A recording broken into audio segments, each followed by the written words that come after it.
Hello बच्चों, let's see the question. The question says photoelectric effect supports quantum nature of light because ने कहा कि photo electric effect जो है ये क्वांटम नेचर ऑफ लाइट को सपोर्ट करता है। क्यों?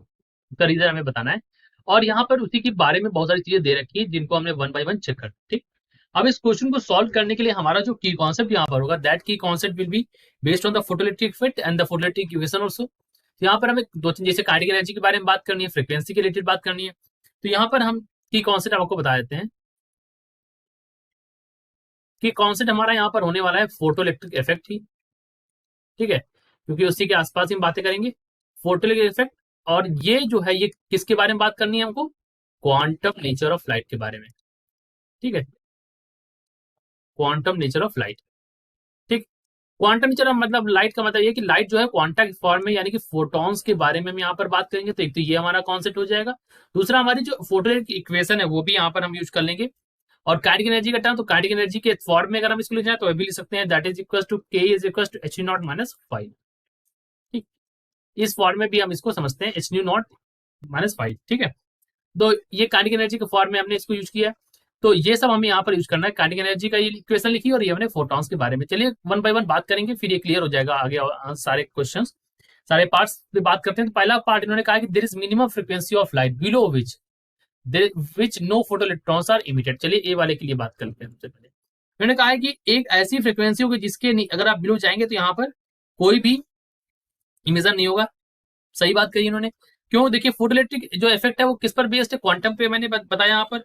और क्वांटम थ्योरी ऑफ लाइट में ये कहते हैं कि लाइट जो है वो यूनिफॉर्म स्प्रेड नहीं है। Light is not uniformly spread. Light जो है वो किस फॉर्म में है? फोटो पैकेट्स के फॉर्म में है।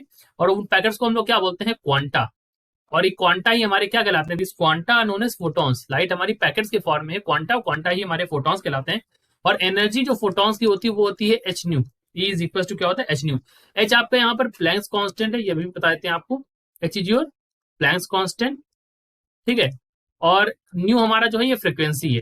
ठीक है, न्यू हमारी क्या है? फ्रीक्वेंसी ऑफ लाइट है। ठीक, अच्छा, एक ऐसी फ्रीक्वेंसी होगी, एक पर्टिकुलर फ्रीक्वेंसी जिसको हम बोलते हैं threshold frequency.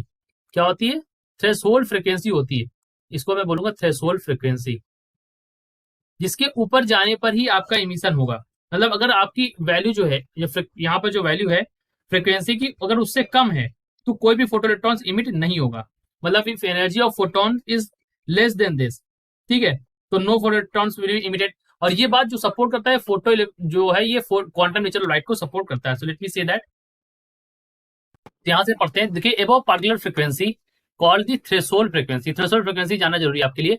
The energy of photon is sufficient to emit an electron from the metal surface. उतनी एनर्जी होती है ताकि वो इलेक्ट्रॉन को इमिट कर सके।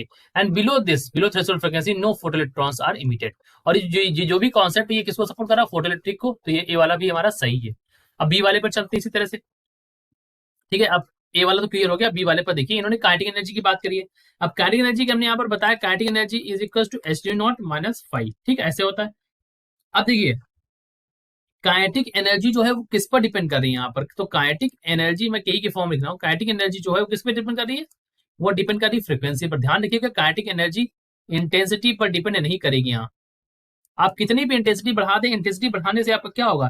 इंटेंसिटी बढ़ाने से नंबर ऑफ फोटॉन्स इंक्रीज होते हैं, नंबर ऑफ फोटॉन्स इंक्रीज हो जाएंगे, लेकिन काइनेटिक एनर्जी नहीं बढ़ेगी। ये चीज भी आपको याद रखनी है, की कॉन्सेप्ट।